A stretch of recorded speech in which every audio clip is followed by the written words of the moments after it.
हम समझ रहे हैं गर्मी भी है, उमस भरी गर्मी है, आप सब लोग परेशान हैं, इसलिए लंबा भाषण नहीं देंगे। बस थोड़ी देर शांतिपूर्वक धैर्य बनाकर रहिए। अरे आप खुद देखिए, दूसरा को शांत रहने के लिए मत बोलिए, खुद शांत हो जाइए, बस पूरा सदन शांत हो जाएगा।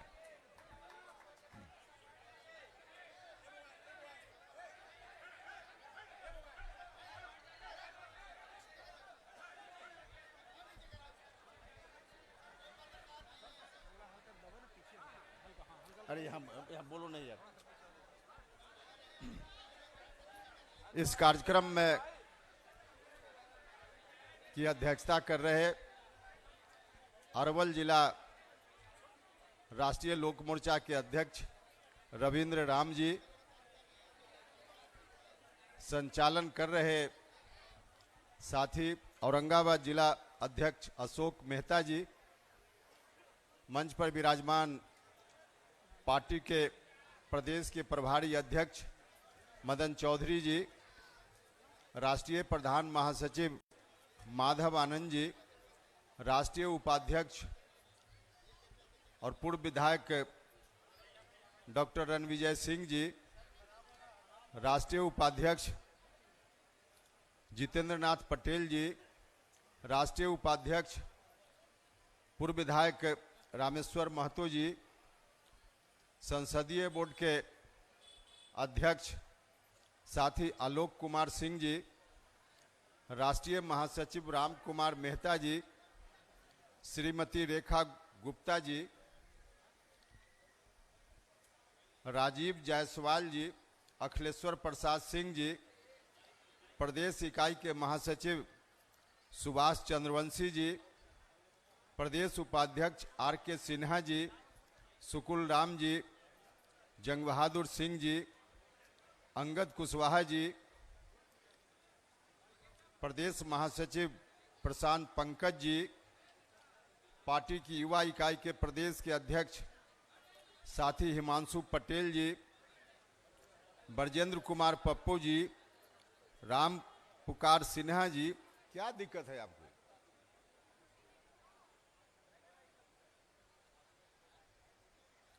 चंदन बागची जी, ठाकुर धर्मेंद्र सिंह जी, गया जिला के अध्यक्ष बंटी कुशवाहा जी, इस जिला के कार्यकारी अध्यक्ष जितेंद्र पासवान जी, जिलाध्यक्ष जहानाबाद पिंटू कुशवाहा जी, जिलाध्यक्ष शेखपुरा पप्पू राज मंडल जी, जिलाध्यक्ष नालंदा सोनू कुशवाहा जी, जिलाध्यक्ष रोहतास कपिल कुशवाहा जी,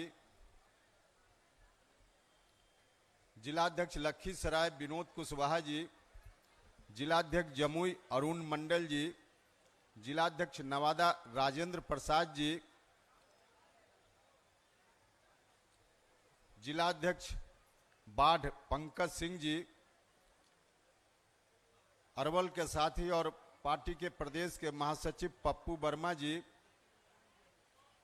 राष्ट्रीय युवा इकाई के महासचिव विकास कुमार जी, प्रदेश उपाध्यक्ष अजय कुशवाहा जी, चौधरी बसंत पटेल जी, रफ़ी अहमद खान साहब, विराट कुशवाहा जी, विनय कुशवाहा जी, भरत प्रसाद सिंह जी, उमाशंकर कुशवाहा जी, स्मृति कुमुद जी, अंजलि कुशवाहा जी, प्रमोद आनंद जी, खुर्शीद अहमद जी, संजीव राम जी, गोविंद कुशवाहा जी, योगेंद्र चौहान जी, लोकेश सिंह जी, दीपक वर्मा जी, रणधीर सिंह जी, भवेश कुशवाहा जी, रियाजुद्दीन बखो जी, अनंत गुप्ता जी, सफदर इमाम साहब, अनिल चंद्रवंशी जी,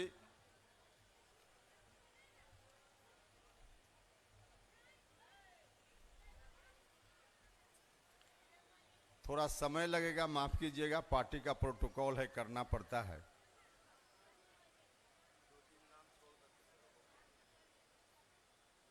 युवा साथी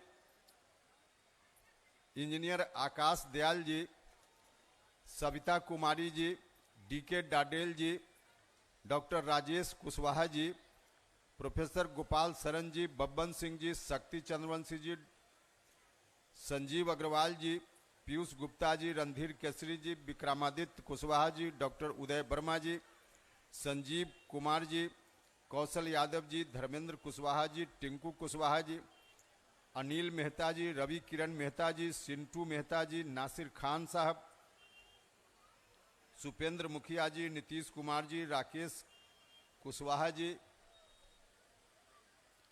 कई महिला नेत्री जो अगल बगल के जिलों से आई हैं और इस कार्यक्रम की सफलता में उनका भी सौजन्य है। बेबी जी, प्रतिभा कुशवाहा जी, अंजलि कुशवाहा जी, अस्मिता जी, सविता कुमारी जी, रीता देवी जी, पूजा देवी जी, माधुरी पटेल जी,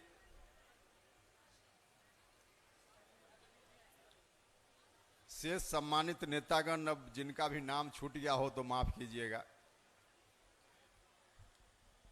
और आप सब इस भारी भीड़ के साथ उपस्थित सम्मानित अभिभावकगण, माताएं, बहनों, भाइयों, मित्रों और मीडिया के बंधुओं, आपकी यह उपस्थिति देखकर वाकई हम सब लोगों का मन गदगद है।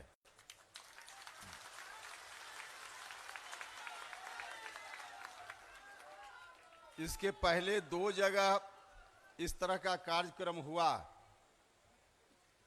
शाहबाद के विक्रमगंज में और मुजफ्फरपुर में। वहां भी बहुत ही सफल कार्यक्रम हुआ।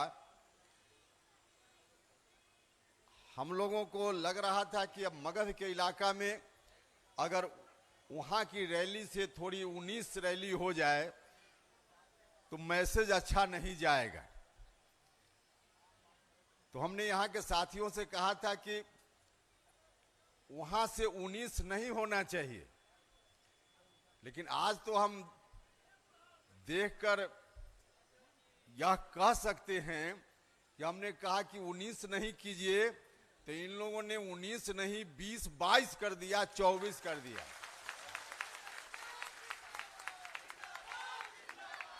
तो इस बात के लिए हृदय से आप सभी लोगों का बहुत बहुत बहुत धन्यवाद है। वाकई आप ही लोगों से ताकत मिलती है, आपका जो स्नेह प्यार मिलता रहता है, यही हमारी ताकत है। और इसी ताकत की बदौलत कहीं भी हम जूझ जाते हैं।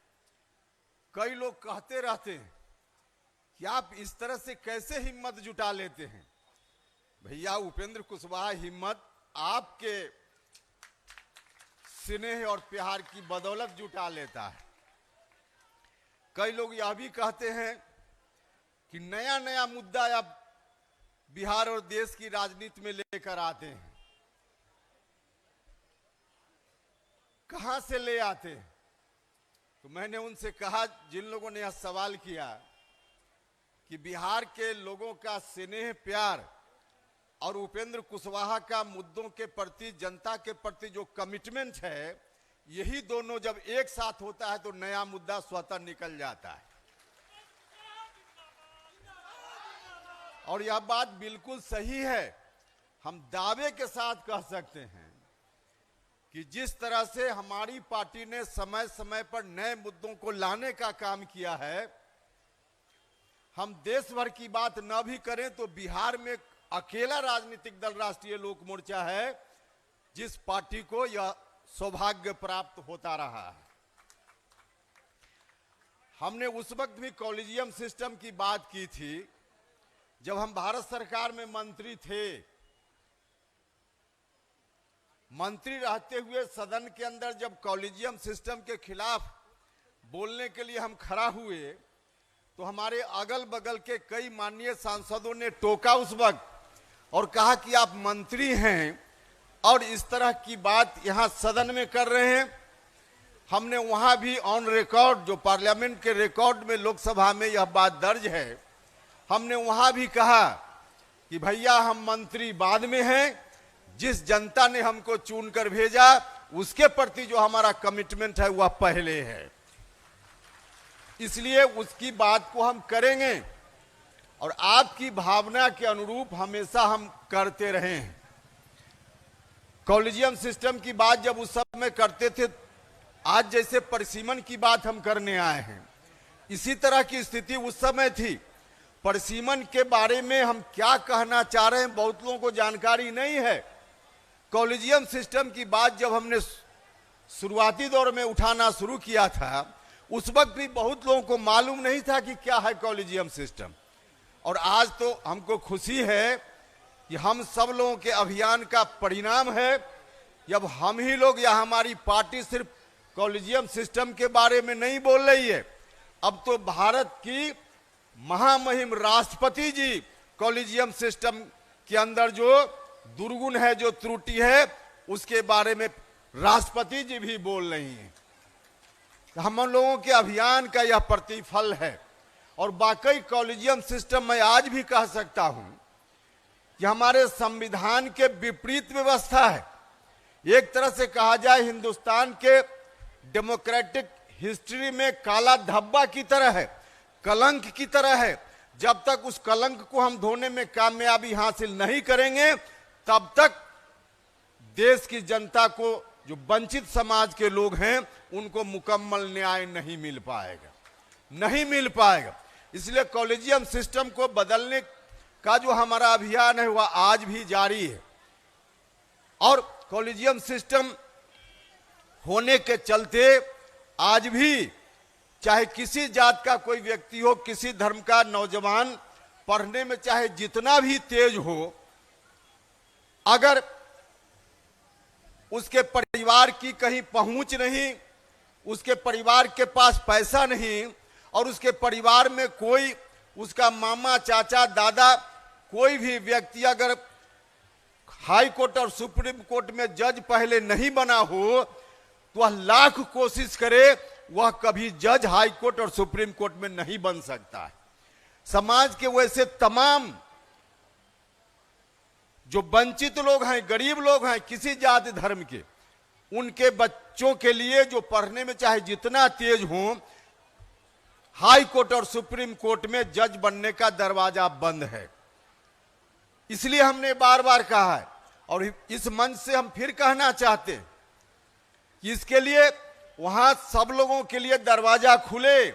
हम बिल्कुल यह नहीं करें कि कोई कॉम्पिटेंट है कि नहीं है, जात देखकर उसको जज बना दीजिए, हम बिल्कुल यह नहीं करें। हम तो सिर्फ इतना कह रहे हैं कि जिस तरह से कलेक्टर और एसपी की बहाली में खुली प्रतियोगिता परीक्षा होती है, उस परीक्षा में जो भी योग्य विद्यार्थी है बैठता है, कंपीट करता है, किसी जात का हो, किसी धर्म का हो, एसपी कलेक्टर बन जाता है। ठीक वही व्यवस्था सुप्रीम कोर्ट और हाई कोर्ट के जज बनने में कर दीजिए। खुली प्रतियोगिता हो जाए, सब कोई बैठेगा, जो पास करेगा, कंपीट करेगा, सुप्रीम कोर्ट और हाई कोर्ट में जज बन जाएगा। हम तो यही कह रहे हैं। और जब इस तरह की बात हम करते हैं तो लोग कहते हैं, कई लोग, कि आप ही सिर्फ इन चीजों को ज्यादा उठाते हैं। भैया यह बात सच है, उपेंद्र कुशवाहा इसलिए उठा पाता है कि उपेंद्र कुशवाहा को जेल जाने से डर नहीं है, और उपेंद्र कुशवाहा कोई बेल पर बाहर में नहीं घूम रहा है। जो लोग बेल पर बाहर में घूम रहे हैं, वह सुप्रीम कोर्ट और हाई कोर्ट की इस व्यवस्था के खिलाफ बोलने की हिम्मत नहीं जुटा सकता है, नहीं जुटा सकता है। तो इसलिए ऐसी बात हम करते रहें, और इसलिए हम आपसे कहना चाहते हैं, हम परिसीमन का विषय हमने उठाया है, इस पर बोलेंगे, लेकिन इसके पहले मैं आपको बताना चाहता हूं कि हमारी पार्टी को यह सौभाग्य प्राप्त है, जिन मुद्दों का उठाने का काम हम लोग आज भी कर रहे हैं, पहले भी हमने किया है। कोई दूसरा राजनीतिक दल या किसी दूसरे राजनीतिक दल का कोई नेता इन मुद्दों को उठाने का काम आज भी नहीं कर रहा है, आज भी नहीं कर रहा है।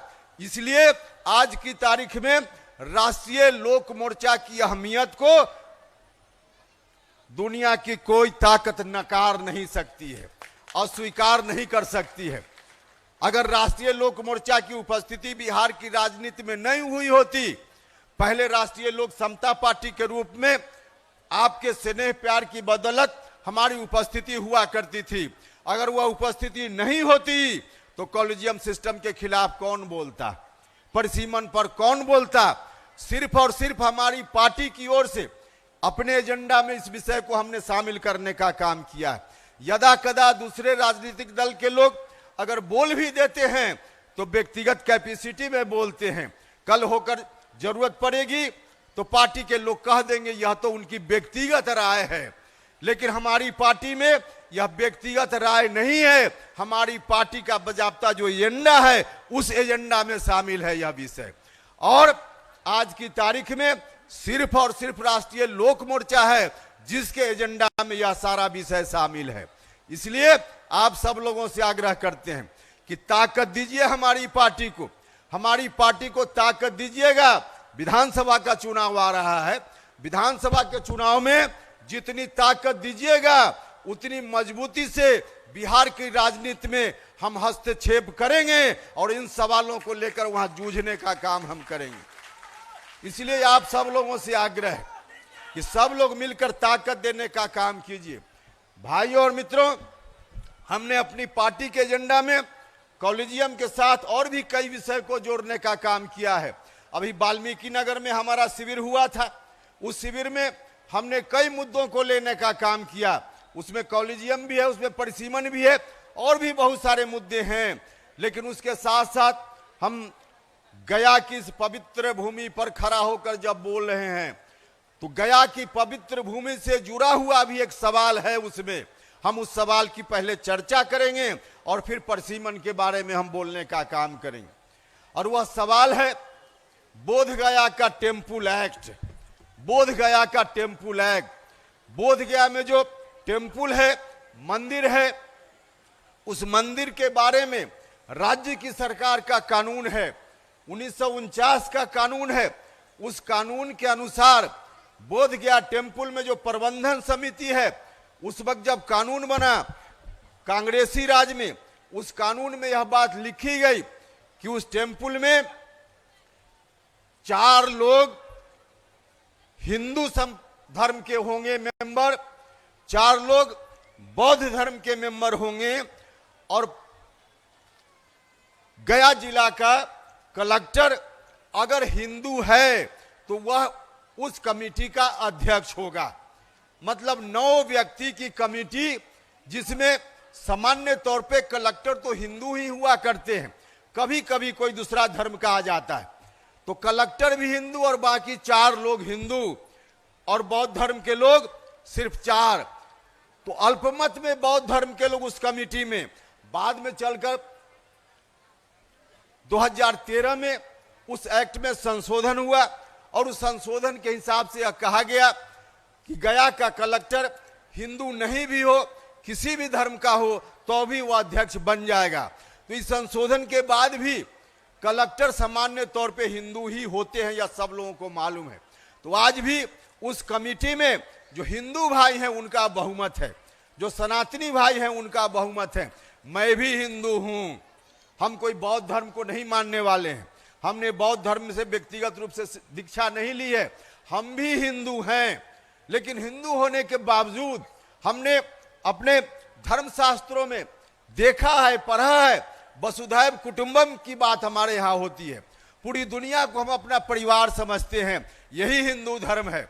और जब पूरी दुनिया को हम अपना परिवार समझते हैं तो क्या इतनी उदारता हम नहीं कर सकते कि पूरे देश में करोड़ों टेम्पल है हिंदुओं का, वहां पूरा का पूरा हिंदू भाई चलाएं, उसमें कोई दिक्कत नहीं है।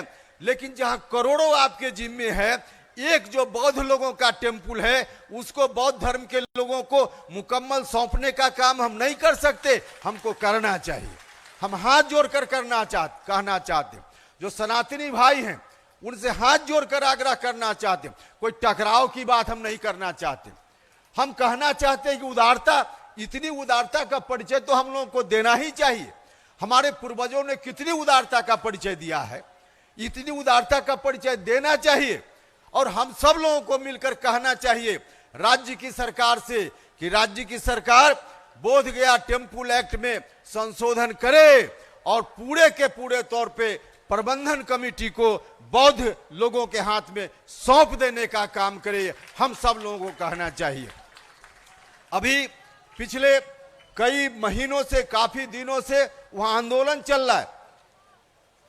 दुनिया भर के जो बौद्धिस्ट लोग हैं उस आंदोलन से जुड़े हुए हैं। यह जो हमारा बौद्ध टेम्पल है, हम सब लोगों का सौभाग्य है कि बिहार की धरती पर, बोधगया की धरती पर यह टेम्पल है। दुनिया भर के लोग यहाँ आते हैं। तो इतनी उदारता हम सब लोगों को बरतने का काम करना चाहिए। राज्य की सरकार को इस मंच से, आपके माध्यम से हम मैसेज देना चाहते हैं। तो जरा एक बार हाथ उठाकर बताइए, ठीक है ना, मैसेज यह दिया जाए ना, सब लोग सहमत है ना? तो चलिए, इस बात के लिए आपका बहुत बहुत धन्यवाद। मित्रों, अब जो परिसीमन का विषय है, परिसीमन का विषय बिल्कुल नया विषय है, बिल्कुल नया विषय है। और इसलिए नया विषय है कि जो संविधान हमारा बना आजादी के समय, उस संविधान में यह बात लिखी गई कि हर 10 साल पर जनगणना होगी देश में, और उस जनगणना के बाद जो आबादी का आंकड़ा आएगा, उस आंकड़ा के आधार पे लोकसभा क्षेत्र की संख्या देश में और विभिन्न राज्यों में विधानसभा क्षेत्रों की संख्या का निर्धारण होगा। और इस संविधान की इस व्यवस्था के हिसाब से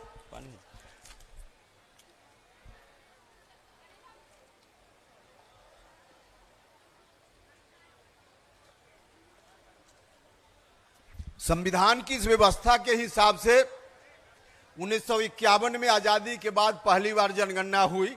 उस जनगणना के आधार पे परिसीमन का काम हुआ, निर्धारण का काम हुआ। तो पहली बार जो लोकसभा क्षेत्रों की संख्या, जरा गौर से सुनिएगा, लोकसभा क्षेत्रों की संख्या उस समय 494 उस वक्त संख्या तय की गई। 1951 की जनगणना के बाद जो पहला चुनाव हुआ, बाद में 61 में दूसरी जनगणना हुई 10 साल के बाद, उस समय 522 लोकसभा क्षेत्रों की संख्या तय हुई। और फिर 1971 में 543 की संख्या तय हुई। तो 3 बार परिसीमन हुआ संविधान की व्यवस्था के हिसाब से, और तीनों बार संख्या बढ़ी। लेकिन 1971 के बाद जो 81 में जनगणना होकर फिर से परिसीमन का काम होता, उसके पहले ही इमरजेंसी का वह दौर आया। 50 साल अभी इमरजेंसी का कुछ दिन पहले पूरा हुआ, अभी 4 दिन पहले। और देश भर में काला दिवस के रूप में उस दिवस को मनाने का काम हम सब लोगों ने किया है। वही इमरजेंसी, जिस इमरजेंसी में कांग्रेस के लोगों ने देश पर इस तरह की व्यवस्था सौंप दी, थोप दी कि जो भी प्रजातांत्रिक नॉर्म्स से वो सारे के सारे सीज कर दिए गए। मौलिक अधिकार जो जनता को प्राप्त है संविधान के हिसाब से, सबको समाप्त कर दिया गया। तानाशाही व्यवस्था चल पड़ी। और उसी समय 1976 में जो परिसीमन का एक्ट, जिस एक्ट के कारण हर 10 साल पर जनगणना के बाद सीटों की संख्या बढ़ रही थी, 1976 में उस एक्ट में भी संशोधन कर दिया गया। और संशोधन करके उसी समय से रोक लगा दी गई कि अब परिसीमन नहीं होगा। पहली बार कहा गया 1976 में कि 25 वर्षों के लिए परिसीमन नहीं होगा। फिर जब 25 साल पूरा हुआ तो फिर कहा गया कि अगले 25 साल के लिए परिसीमन नहीं होगा। मतलब कुल मिलाजुलाकर 50 वर्षों से परिसीमन का काम बंद है। अब 50वां वर्ष अब पूरा होने वाला है अगले साल 2026 में। 2026 में फिर से इस बात की कोशिश हो गई है। भाई और मित्रों, अभी जो व्यवस्था है 2026 तक रोक है। कई लोग हमसे कहते हैं कि 2026 में तो स्वतः फिर से शुरू हो जाएगा, बीच में आपको अभियान चलाने की जरूरत क्यों पड़ गई? भाई और मित्रों, मैं बताना चाहता हूं, यह बात ठीक है कि अभी तक जो रोक है वह 2026 तक है। 2026 के बाद जो जनगणना होगी, उस जनगणना के बाद निश्चित रूप से संविधान कहता है कि परिसीमन होगा। लेकिन जिन ताकतों ने पहली बार 1976 में भारत की सरकार को बाध्य किया कि परिसीमन को रोकिए, उस तरह की ताकत फिर से सक्रिय हो गई है। दक्षिण के कुछ राज्य हैं, अभी जो लोकसभा राज्यसभा का सत्र चल रहा था, हर दिन उन राज्यों के मेंबर पार्लियामेंट चाहे किसी पार्टी के हों, परिसीमन आगे नहीं हो, भारत की सरकार इस तरह का निर्णय फिर से ले ले ताकि परिसीमन का काम आगे भी बंद रहे। हर दिन उन लोगों ने मुद्दा बनाने का काम किया। कई राज्य हैं दक्षिण के, उन लोगों ने आपस में मिलकर एक प्लेटफॉर्म बना लिया है तो विरोध करने वाले लोग देश में जो चाहते हैं कि परिसीमन न हो, सक्रिय हो गए हैं। और इन्हीं लोगों के कारण उस समय परिसीमन का काम बंद हुआ था। तो वैसे लोग जो चाहते हैं कि परिसीमन न हो, सक्रिय हो गए हैं, सजग हो गए हैं। और हम लोगों के तरफ जो चाहने वाले लोग हैं, जिनका लाभ है परिसीमन से, वैसे लोगों के अंदर से कोई आवाज नहीं उठ रही है। अगर आज भी हम लोग चुप रह गए तो इसका नतीजा होगा कि दक्षिण के राज्य अपनी बात को कह करके, अपनी आवाज को बुलंद कर करके, संभव है कि फिर से भारत सरकार पर अनावश्यक दबाव बना करके परिसीमन के काम को जो रुका हुआ है आगे भी रोकने के लिए बाध्य कर सकते हैं। इसलिए आवश्यकता इस बात की है कि देश में परिसीमन के खिलाफ जो आवाज उठ रही है, उस आवाज को काउंटर करना पड़ेगा। और काउंटर करने के लिए उपेंद्र कुशवाहा ने मोर्चा संभालने का काम किया है, मोर्चा संभालने का काम किया है। भाई और मित्रों, परिसीमन अगर हो, अभी जो 2011 की जनगणना हुई है, उस जनगणना के आधार पे, हालांकि अब तो अगले 2027 में जनगणना होगी और उस जनगणना के बाद परिसीमन होना है, तो उस समय तो और स्थिति दूसरी होगी। लेकिन 2011 की जनगणना के आधार पर ही अगर परिसीमन हुआ रहता तो आज बिहार में जो लोकसभा क्षेत्र की संख्या सिर्फ 40 है, उसकी जगह 60 की संख्या हो सकती थी, 60 की संख्या हो सकती थी।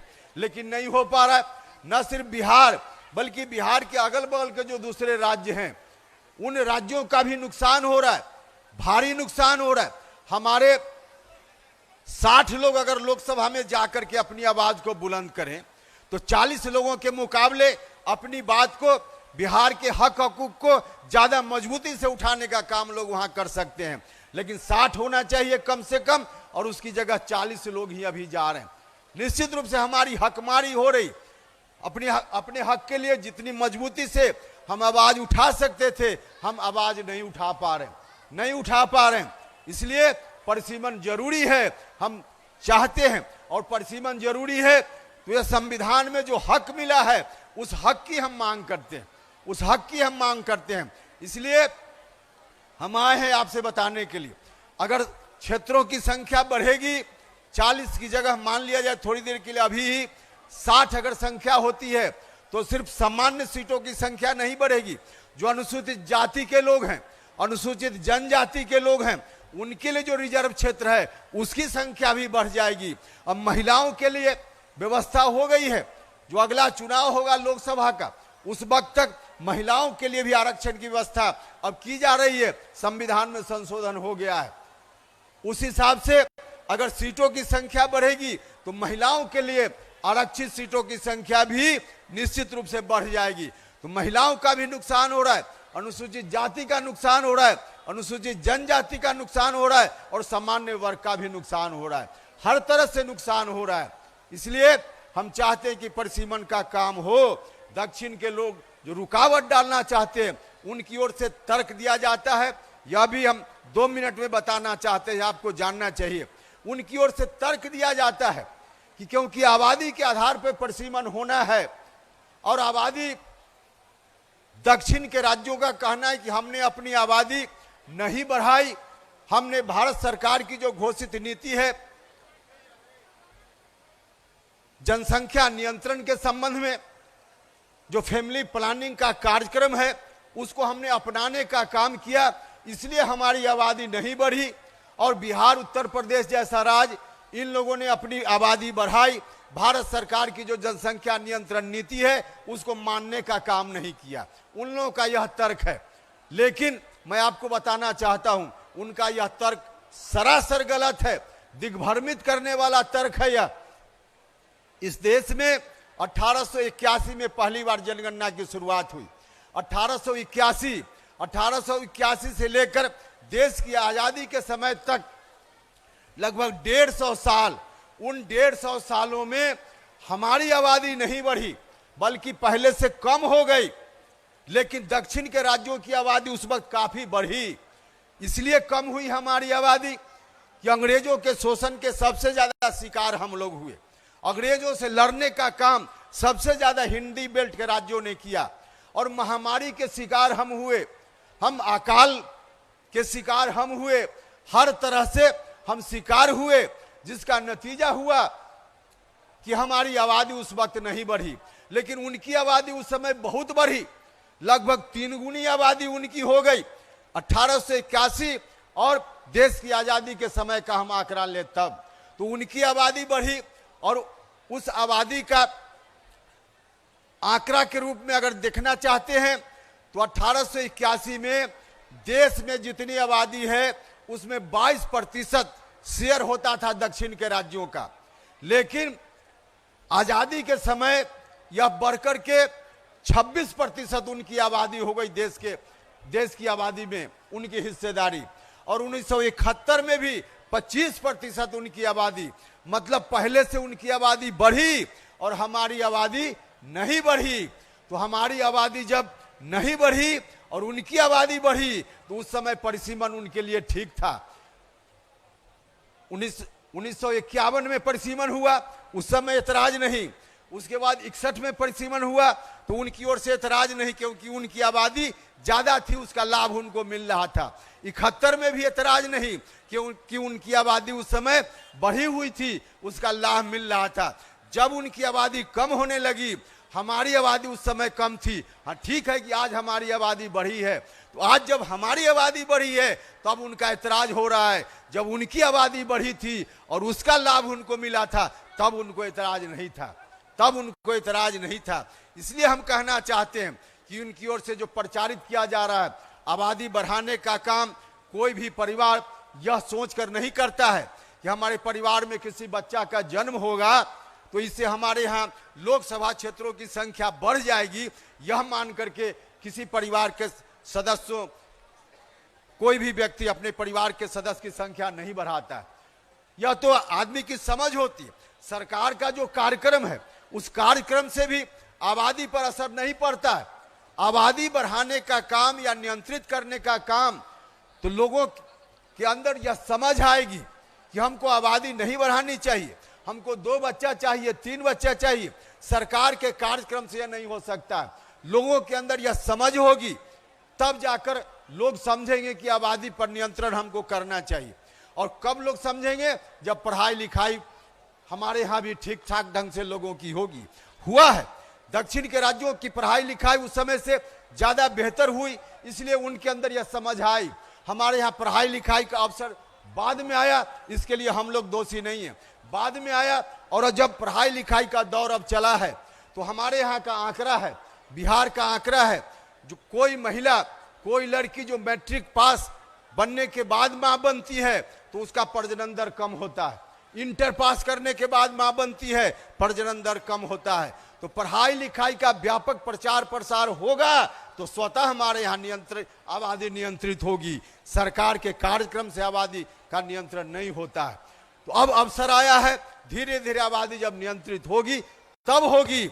लेकिन आज की तारीख में संविधान कहता है कि कोई भी व्यक्ति चाहे उसका जन्म कहीं भी हो देश भर में, उसको बराबर का हक मिलना चाहिए। हमारे संविधान ने व्यवस्था दी है, देश में जितने भी लोग हैं हर आदमी को 1 वोट देने का अधिकार है। एक व्यक्ति 1 वोट और उसका एक ही मूल्य है, एक ही मूल्य, सबका वैल्यू बराबर है, चाहे कर्नाटक का कोई व्यक्ति हो, बिहार का हो, पश्चिम बंगाल का हो। लेकिन यह जो हमारा जो संविधान, उस संविधान के प्रस्तावना में यह बात कही गई, उस प्रस्तावना की शुरुआत ही वहीं से होती है।